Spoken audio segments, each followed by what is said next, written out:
Assalamualaikum warahmatullahi wabarakatuh. Kembali lagi dengan saya Faidatun Nisa Vera Amanda dengan NIM 20051204001 dari kelas TIA 2020. Dalam video kali ini yaitu membahas tentang routing statik with Cisco Packet Tracker untuk memenuhi tugas mata kuliah jaringan komputer. Routing statik. Routing adalah proses di mana suatu router memforward paket ke jaringan yang dituju. Router akan membuat keputusan berdasarkan IP address yang dituju oleh paket. Dan agar keputusan routing itu benar, router harus belajar untuk mengetahui bagaimana cara untuk mencapai tujuan atau IP yang akan dituju. Routing statik adalah jenis routing yang dilakukan admin jaringan untuk mengkonfirmasi informasi tentang jaringan yang dituju secara manual. Routing statik merupakan pengaturan routing paling sederhana yang dapat dilakukan pada jaringan komputer. Routing jenis ini sangat cocok untuk digunakan pada jaringan berskala kecil, karena hanya perlu mengisi beberapa entry pada forwarding table di setiap routernya. Konfigurasi yang digunakan pada routing statik adalah konfigurasi secara manual, yakni administrator jaringan harus memasukkan dan menghapus rute jika terjadi perubahan topologi. Cara kerja routing statik. Yang pertama, admin jaringan menggunakan perintah IP route secara manual untuk mengkonfigurasi router dengan router statik, dan router statik berguna untuk melewatkan paket data yang ada pada jaringan. Yang kedua, router melakukan routing berdasarkan informasi yang diterima dari tabel routing. Yang ketiga, konfigurasi router akan dilakukan oleh admin jaringan. Keuntungan menggunakan routing statik. Yang pertama yaitu kebal dari segala usaha hacker untuk men-spoof dengan tujuan membajak traffic.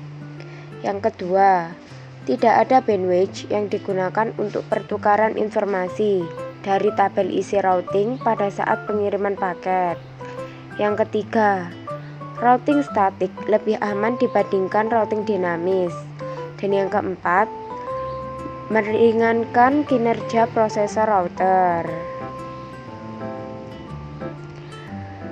Kerugian menggunakan routing statik. Yang pertama, administrator jaringan harus mengetahui semua informasi dari masing-masing router yang digunakan. Yang kedua, hanya dapat digunakan untuk jaringan berskala kecil. Yang ketiga, administrasinya cukup rumit dibanding router dinamis, terlebih jika banyak router yang harus dikonfigurasi secara manual. Dan yang terakhir yaitu rentan terhadap kesalahan saat entry data routing statik yang dilakukan secara manual. Simulation with Cisco Packet Tracker. Kita akan mensimulasikan routing statik dari skenario atau skema gambar berikut dengan menggunakan 4 PC, 2 switch, dan 2 router. Di sini kita ibaratkan dengan lab kanan dan lab kiri, di mana pada lab kiri networknya yaitu 192.168.1.0/24 dan network pada lab kiri 192.168.2.0/24. IP-nya pada PC 1, source-nya yaitu 1. Dan pada PC 2 source-nya 2. atau contohnya yaitu 192.168.1.1. Dan pada PC ketiga source-nya 3, PC 4 source-nya 4. Contohnya pada lab kanan 192.168.2.3. Gateway routernya yaitu 254, baik router 1 maupun router 2. Dan IP antara router 1 dan router 2 yaitu menggunakan 12.12.12.0/24 dengan gateway IP-nya di kanan 2 dan di kiri 1 seperti networknya, yang sebelah kanan 2, sebelah kiri 1. Nah, sekarang kita akan mensimulasikannya pada Cisco Packet Tracker. Sekarang kita sudah masuk di dalam aplikasi Cisco Packet Tracker. Kita buat skema jaringannya seperti gambar berikut ini. Kita input routernya. Nah, karena di sini nantinya routernya saya beri nama router 1 dan router 2, kita hapus saja router 0 ini.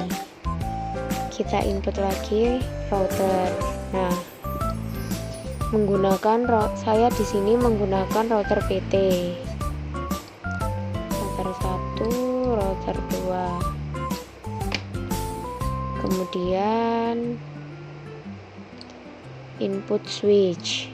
Di sini juga menggunakan switch PT.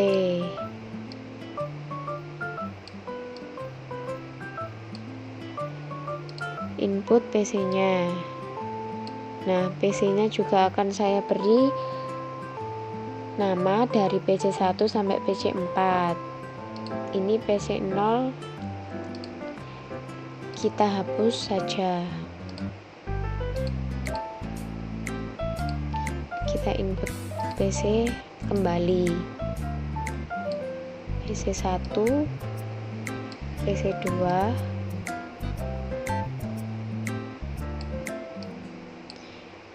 PC 3, dan PC 4.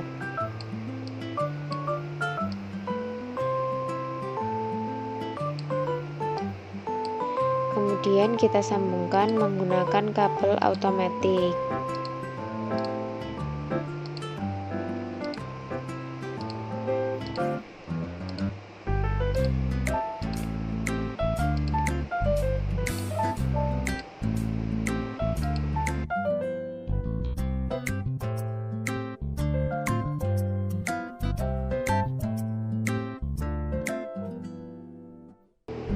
Lakukan setting IP. Kita mulai setting pada PC 1. IP-nya 192.168.1.1. Subnet max-nya otomatis. Gateway-nya 192.168.1.254. Pada PC 2 IP-nya 192.168.1.2. Subnet max-nya otomatis. Gateway-nya 192.168.1.254. Pada PC 3 IP-nya 192.168.2. Nah, di sini networknya berubah menjadi 2, hostnya 3, subnet max-nya otomatis, gateway-nya 192.168.2.254. Di sini berubah menjadi 2 mengikuti networknya. Pada PC 4 IP-nya 192.168.1.2. 2, 3, 4. Subnet max-nya otomatis, gateway-nya 192, 168, 2, 254.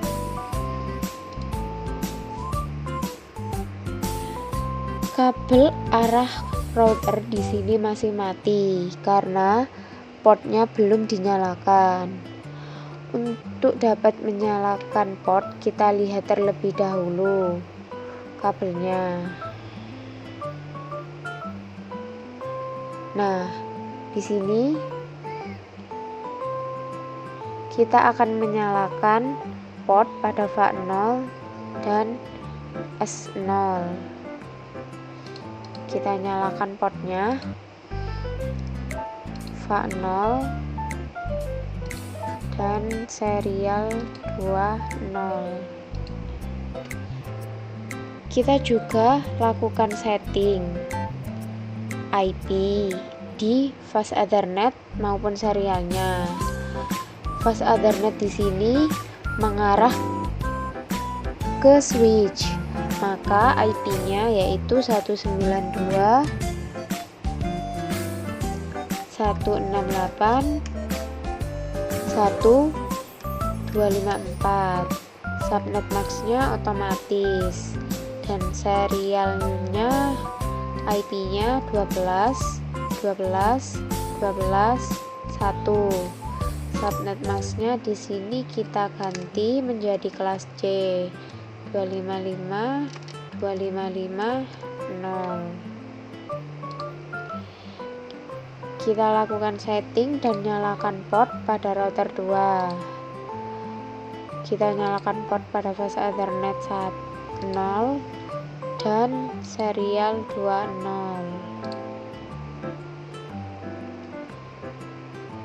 Kita setting IP address pada VA0 yaitu 192.168.2.254. Subnet max-nya otomatis. IP pada serialnya 12, 12, 12, 2. Subnet max-nya di sini kita ganti 255, 255, 0.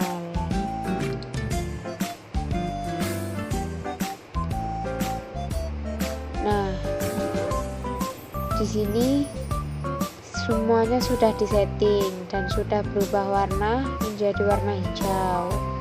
Sekarang kita akan mengajari router 1 agar dapat menuju ke router 2, sehingga PC yang ada di dalam router 1 bisa mengirimkan pesan kepada PC yang ada di router 2. Untuk menuju ke router 2, kita lakukan setting pada static routernya. Nah, di sini ada static. Kita isi network, mask, dan next hub-nya. Karena di sini menuju ke router 2, maka networknya yaitu 192.168.2.0. Kenapa di sini 0? Karena 0 adalah network yang dituju. Kemudian max-nya 255, 255, 255, 0. Next hub-nya 12, 12, 12, 2. Kita add. Akan muncul network address seperti ini. Kita setting static pada router 2. Networknya karena di sini menuju ke router 1 yaitu 192.168.1.0. Max-nya 255, 255, 255, 0. Next hub-nya 12, 12, 12, 1. Kita add. Untuk dapat memastikan bahwa semuanya telah tersambung, kita coba lakukan ping pada PC1 di command prompt. Kita lakukan ping menuju ke PC3. IP dari PC3 yaitu 192.168.123. Kita tunggu.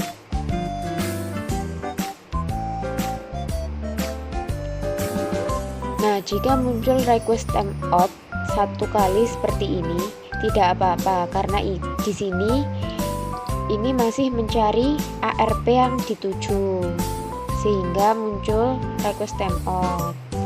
Kita lakukan ping juga pada PC4 192.168.24.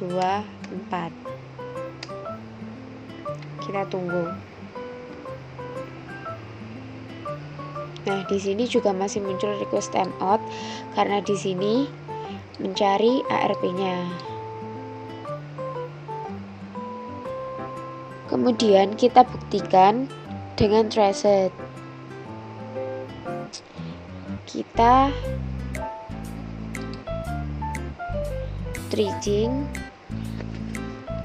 kita tulis traced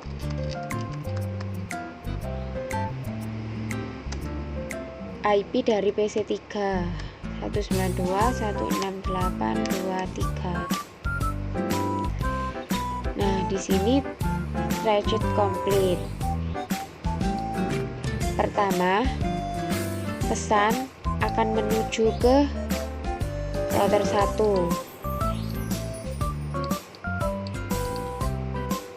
Ini adalah IP dari router 1.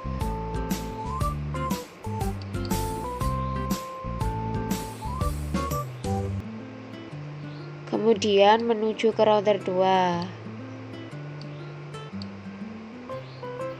Setelah itu, pesan baru akan diterima di PC3. Kita lakukan tracing secara manual. Kita pindah ke mode simulation. Kita edit filter, show all none, dan pilih ICMP saja.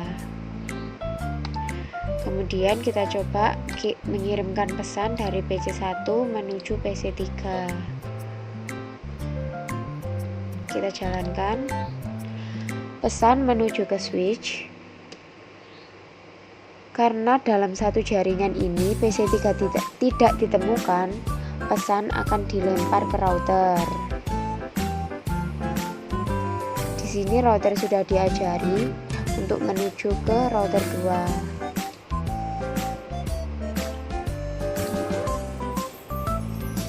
Nah, pesan sudah diterima PC3. Kemudian PC3 akan memberi balasan kepada PC1.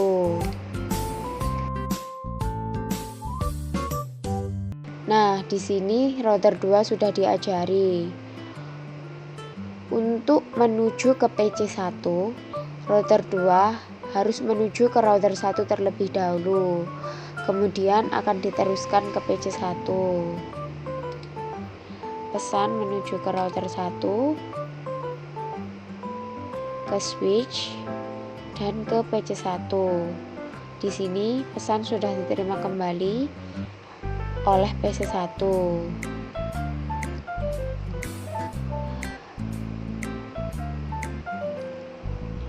Routing statik sudah selesai. Nah, berikut tadi simulasi routing statiknya.